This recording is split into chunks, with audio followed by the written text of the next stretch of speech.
प्रिय दोस्तों, साहेब बंदगी साहेब, आज रमैनी 26 निज चेतन स्वरूप को पहचानने वाला सर्वोच्च है के बारे में बात करेंगे। आपोहिं करता भय कुलाला, बहु विधि बासन गर्दे कुम्हारा। विधि ने सबे कीन एक ठाऊं, अनेक जतन के बनेक नाव। जठर अग्नि मो दीन प्रजारी, ताम आपू भय प्रतिपाली। बहुत जतन के बाहर आया, तब शिव शक्ति नाम धराया। घर का सुध जो हो अयाना, ताके संग न जाहो सयाना। सांची बात कही मैं अपनी, भया दीवाना और की पुन्ही। गुप्त प्रगट है एके दूधा, काको कहिए ब्राह्मण शूद्रा। झूठे गर्भ भूलो मती कोई, हिंदू तुरुक झूठ कुल दोई। साखी जिन्हें ये चित्र बनाइया, सांचा सो सूत्रधारी। कहीं कबीर ते जन भले, जो चित्रवंत ही लही निहारी। भावार्थ, जैसे कुम्हार मिट्टी लेकर चाक पर बहुत प्रकार के बर्तन बनाता है, वैसे स्वयं जीव वासनावश करता बनकर गर्भाशय में शरीरों की रचना करता है। शरीर रचना के नियम ने माता के गर्भ में सब सामग्री इकट्ठी कर दी और अनेक अंगों से संपन्न शरीर की रचना होने लगी। माता के प्रज्वलित पेट की अग्नि में बच्चे का शरीर पकता एवं बढ़ता है। उसमें जीव के अपने कर्म ही उसके शरीर के प्रतिपालक होते हैं। माता के सजग रहन सहन, पेट के रेचन तथा दाई और वैद्य डॉक्टरों के बहुत यत्न से बच्चा बाहर आता है। तब उसके लिंग जानकर उसके पुरुष या स्त्री वाचक नाम रखे जाते हैं। यदि अपने घर का लड़का एवं अपना पुत्र अज्ञानी हो और वो अज्ञानयुत काम करता हो, तो उसके साथ गलत कर्म में सयाने पिता को नहीं जाना चाहिए। तात्पर्य है कि यदि मन गलत चीजों में भागता है, तो जीव को उसके साथ नहीं जाना चाहिए। मैंने अपनी सच्ची बात कह दी, किंतु लोग दूसरे की भ्रामक बातें सुनकर उन्मत्त हो रहे हैं। गाय और भैंस के स्तन में हो या दुहकर पात्र में रखा हो, दूध का प्रकार एक ही है। इसी प्रकार माता के गर्भ में या बाहर पैदा होकर इंसान का तत्व एक ही है। फिर किसको ब्राह्मण कहा जाए और किसको शूद्र। आत्ममिथ्या अहंकार में कोई मत भूलो। हिंदू और मुसलमान दोनों कुल असत्य है। जिसने इस शरीर तथा इसके झूठे जाति वर्ण एवं नाना कल्पनाओं के चित्र बनाए हैं, वो शरीर के भीतर बैठा सूत्रधार अविनाशी चेतन ही सत्य है। सद्गुरु कहते हैं कि वही लोग समझदार हैं जो सारे चित्रों के रचयिता चेतन को समझ लेते हैं। व्याख्या, इस रामायणी में सद्गुरु कुम्हार, बर्तन, आवा आदि का आकर्षक रूपक प्रस्तुत कर मानव शरीर की रचना का प्रारूप बताते हैं। इसके बाद वे क्रमशः 3 महत्वपूर्ण बातों पर प्रकाश डालते हैं। 1. मन के बुरे पथ में न जाना। 2. मानव मात्र में तात्विक एकता एवं 3. सारे दृश्य चित्रों से दृष्टा चेतन स्वस्वरूप की सर्वोपरि महत्ता। हम इन बातों पर खुलासा विचार करें। आपोही करता भय कुलाला, ये अविनाशी जीव स्वयं उसी प्रकार शरीर रचना का कर्ता बनता है जैसे कुम्हार बर्तन बनाता है। कुम्हार का उदाहरण उपलक्षण मात्र है। कुम्हार तो मिट्टी लेकर अलग से बर्तन बनाता है, परंतु जीव वासनावश माता के गर्भ में आकर और रजवीर्य में सम्मिलित होकर शरीर बनाता है। जीव गर्भ में कोई विचार पूर्वक शरीर नहीं बनाता, किंतु उसके वहां रहने से उसके साथ ही कर्म वासनाओं के संयोग से रजवीर्य से शरीर की रचना स्वयं होती है। मिट्टी, जल, प्रकाश, उष्मा, वायु आदि साधक तत्वों को पाकर बीज से अंकुर स्वयं में फूटते हैं। उसके लिए अलग से किसी देवता की प्रेरणा की जरूरत नहीं होती। इसी प्रकार जीव के साथ कर्म वासनाएं माता पिता के रजवीर्य एवं समस्त उपयुक्त साधन पाकर देह की रचना स्वयं होती है। इसीलिए सद्गुरु कहते हैं, विधि ने सबे कीन एक ठाऊं। ये विधि क्या है? वस्तुतः यहाँ विधि का अर्थ है नियम। पौराणिक बुद्धि वाले विधि शब्द मन में आते ही ब्रह्मा नाम के किसी व्यक्ति एवं तथाकथित देवता की कल्पना करने लगते हैं, किंतु विधि एवं ब्रह्मा नाम का कोई देवता न था और न है जो सबकी रचना करता हो। वस्तुतः जड़ और चेतन के संयोग से शरीर की रचना होती है और शरीर रचना के उनमें अपने नियम हैं। वे नियम ही विधि है। सदगुरु ने कहा, विधि ने सबे कीने एक ठाव। सृष्टि के नियमों ने शरीर रचना की सारी सामग्री इकट्ठी कर दी और अनेक प्रकार के अंगों के सहित शरीर बनने लगा। जो लोग जड़ चेतन के धर्म स्वभाव तथा कारण कार्य व्यवस्था को नहीं समझते, वे भूले मानते हैं कि माता के गर्भ में कोई देव या ईश्वर बैठकर बच्चे के शरीर को बनाता है। चारों खानियों में असंख्य जीवों के शरीरों की रचना हरक्षण होती है। एक ईश्वर कहां बैठकर किसका किसका शरीर बनाता रहेगा? वस्तुतः सृष्टि नियम ही शरीर रचना में कारण है, जो एक ही काल में असंख्य जीवों की शरीर रचना करने में समर्थ है। हिरण के सींग को कौन ऐंठ देता है? पत्तों में नसें, असंख्य वस्तु और प्राणियों की देहों में आकृति और रंग, मयूर के पंखों में विचित्रता कौन करता है? ये सब होने के अपने अपने नियम है, बीजी असर है। यही विधि है और यही नियम है। जठर अग्नि मो दीन प्रजारी, तामा आपू भय प्रतिपाली। जिस जठराग्नि में रोटी, पूरी, साग, चबैना आदि कठोर कठोर खाद्य पदार्थ भी गलकर पच जाते हैं, उसमें जीव का शरीर पकता और बढ़ता है। ये ठीक है कि भोजन पचने की आंत अलग होती है और बच्चादान अलग, परंतु वे दोनों पेट में ही रहते हैं। उसमें उसकी कौन रक्षा करता है? स्वयं जीव के अपने कर्म ही उसके रक्षक है।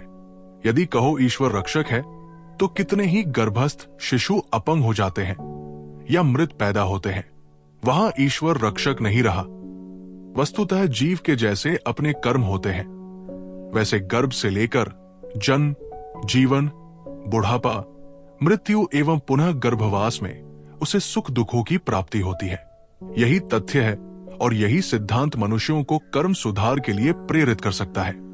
बहुत जतन के बाहर आया समझदार गर्भवती माता गर्भकाल में बड़ी सावधानी से एवं बहुत यत्न से रहती है। यत्न कहते हैं साधन या तरीके को।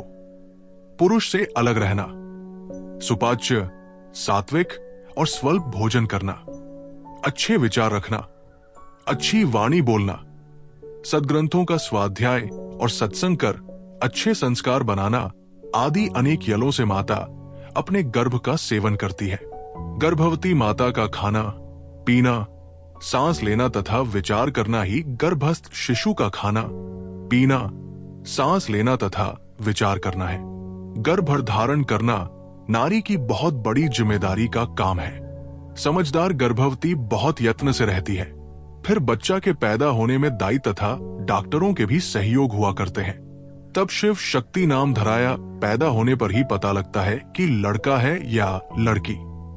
पश्चात उसके शिव या शक्ति अर्थात नर या नारी व्यंजक नाम रखे जाते हैं। शिशु अवस्था तो प्राय बेभान की रहती है। बाल्यकाल और किशोर अवस्था में वो संस्कारों को ग्रहण करता और सीखता है। जवानी आते ही वो अपने जीवन में अनेक हस्तक्षेप करने लगता है। उसका मन संसार के विषयों में चलने लगता है। सदगुरु कहते हैं, घर का सुत जो हो आयाना, ताके संग न जाहो सयाना।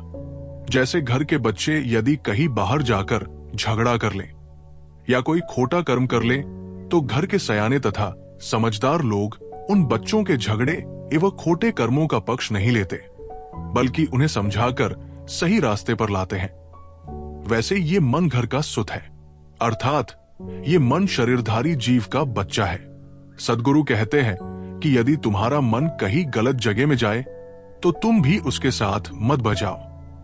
जीवन को काम में देखने वाले प्रसिद्ध मनोवैज्ञानिक फ्रायड ही नहीं, सब समय में ऐसे विचार के लोग रहे तथा आज भी हैं, जो ये कहते पाए जाते हैं कि मन में जो कुछ उठे उसे कर लेने से मन में कोई ग्रंथि, पीड़ा एवं पाप नहीं रह जाते। परंतु वे स्वयं मन के अनुसार एक दिन भी चलने लगे तो समाज उनका कचूमर निकाल दे। मनुष्य के मन में पता नहीं कैसे कैसे ऊल जलूल विचार क्षण अक्षण उठ पड़ते हैं। यदि मनुष्य उनके अनुसार काम करने लगे तो न वो समाज में जी सकता है और न समाज उसे क्षमा कर सकता है। ऐसे लोग समाज के लिए अभिशाप सिद्ध हो जाएंगे। आदमी एकांत में चुपचाप बैठ जाए और मन में जो जो संकल्प उठेन उन्हें एक कागज पर नोट कर ले। तो उस कागज को वो दूसरे को नहीं दिखा सकेगा।